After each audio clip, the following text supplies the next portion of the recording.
Lily. I'm Melissa. From West Coast Sweat.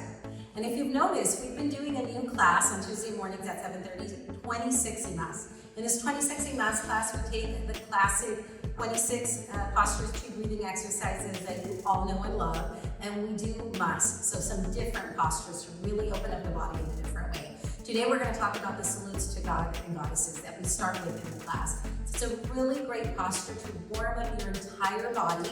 It really is a big hip opener, so it helps open up the hips, warms up your spine, and just really gets you ready for the whole class. Melissa's going to demonstrate for us today. So let's get started with the back of the mat, feet together, toes and heels touch. Right leg step forward. It's a large step, 4 to 5 feet. You sit down in a lunge, squeeze the glute, the back leg is straight, high up on the toes, drop the head back, bring the arms back for a backward bend.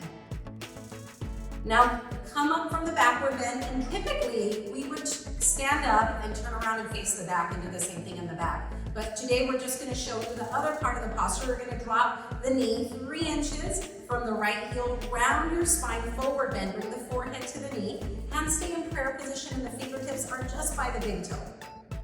Change, keep the legs where they're at, lift the upper body up, backward bend. Squeeze the glute, keep pushing down through the right heel, and bring the arms back. Change, come up to standing, and arms down to the side. This is a really great posture that we do at the beginning of the class, and it feels so good, like we're honoring ourselves when we do it. I hope you enjoy it, and let me know if you have any questions. Put them in the comments or ask me next time you see me in class. Have a great day.